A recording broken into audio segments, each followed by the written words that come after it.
My name is Matt Phelan and I'm 22 years old. I grew up in a small country town and I grew up in a household where my father was a recovering alcoholic who gave his heart to Jesus when I was quite young. So from a small age I always had a knowledge of God, but I kind of looked at God as a fairy tale, a God that kind of loved us in a moment but never really wanted to relate to me personally. Growing up I always had insecurities. I always felt like I wasn't good enough. I felt like I wasn't cool enough. I felt like I wasn't good looking enough. I was just another number in the crowd, that there was nothing really special about me. When I was 14, my parents decided to move interstate, and with that I moved from a private school of 200 kids to a public school of 1,000. When I was at school on that first day, I really did feel like another number in the crowd. My emotions and my insecurity really flared up when I started to get bullied at school, and people used to say that I was fat. People used to point out pimples on my face. Sooner or later I started to starve myself, and I'd starve myself for 3 days and then I'd binge eat and then I'd feel bad about it. Then I would make myself throw up, and I developed an eating disorder, and I started to every day feel like I wasn't good enough and every day contemplate suicide. Long story short, eventually we moved back to my hometown, but the people that knew me before I was depressed, before I was suicidal, before I had anorexia, they couldn't really understand why I was so different, why I was so quiet. So I eventually moved out of home at the age of 16 and tried to do it all myself. I moved to the city, and once again I felt like another number in the crowd. I felt like there was nothing special about me. When I moved out of home, made sure I attended church every Sunday to keep my parents happy. Every Sunday I'd go to a different church, but again, I felt like it was just a fairy tale. In fact, one week I went to church, and the fact that the people were so nice and so welcoming and so friendly actually freaked me out. So I definitely didn't go back to church after that, because it really threw me off. A week after my 17th birthday, I kind of had enough. I had enough of the voices in my head. I had enough of the feeling like I wasn't good enough. And it was just me at home on my own, in my room, in pitch black, dark. And for the first time in my entire life, I genuinely actually opened my mouth and asked God a question. I said to God, God, if you're real, where are you in this moment? Why don't you care about me? Why don't you care about this person that wants to kill themselves? If you're real, can you just show yourself?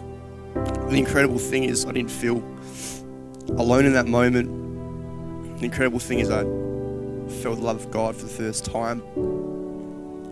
And the crazy thing is 5 seconds later, if that, I received a text message on my phone, and the dark room lit up, and as I walked over to my phone, I saw a message from a person from that church that freaked me out. And all the message said was, "Hey mate, I haven't seen you in a long time. Hope you're doing well."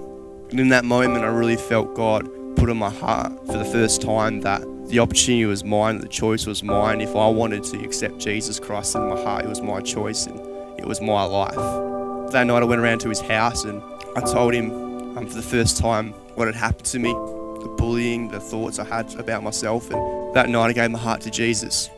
And from that moment onwards, I knew that the faith wasn't just a fairy tale, but it was a fact that Jesus wasn't just an ideal, but he was a person, he was a man that came and died for my sins.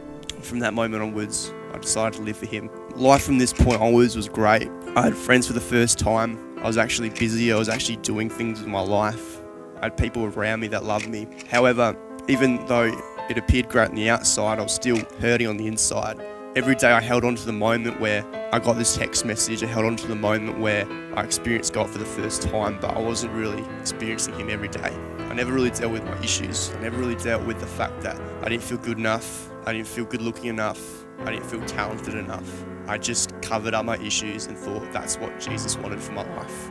One day I was at church and I was doing my thing. I was busy serving and I fell over and I hit my chin against a cupboard and it split my face open. And it was the moment that everything came to a climax. And I just thought to myself, what are people going to think about me? Are people going to accept me now that I've got this cut on my face? Are people going to love me? They're going to reject me? I knew this was going to happen. I knew this was just a fake thing. I knew this was just a fairy tale. I knew that this was all just a front. I was meant to be alone.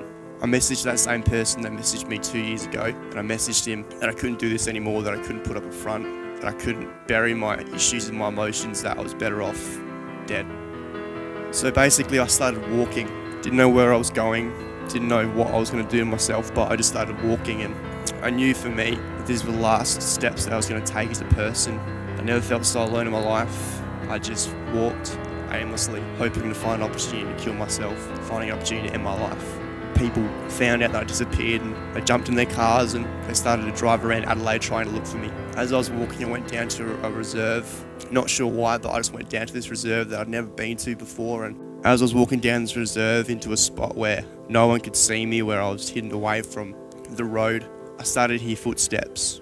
And they weren't just mild, passive footsteps. They were footsteps that were running towards me. And as I turned my back, there was a couple friends that somehow they found me. I could have been anywhere in the city by then.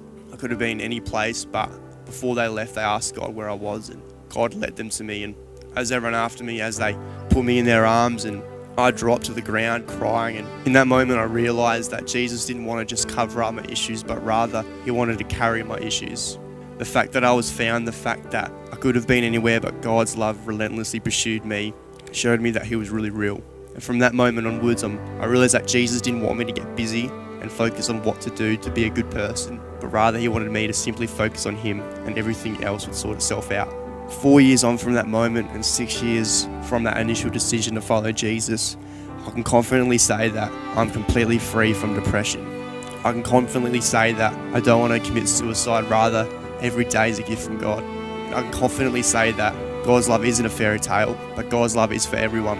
And I can confidently say that ever since I made the decision to follow him for myself, to actually have a relationship with him and pursue him just like he pursued me. And today I'm a part of a church leading a movement of young adults that are sharing their story, that are sharing their personal encounters with Jesus, that aren't pushing the gospel down people's throats, but rather are just simply letting their lives talk and letting their lives impact their world and their city. My name is Matt Phelan, and I'm unashamed.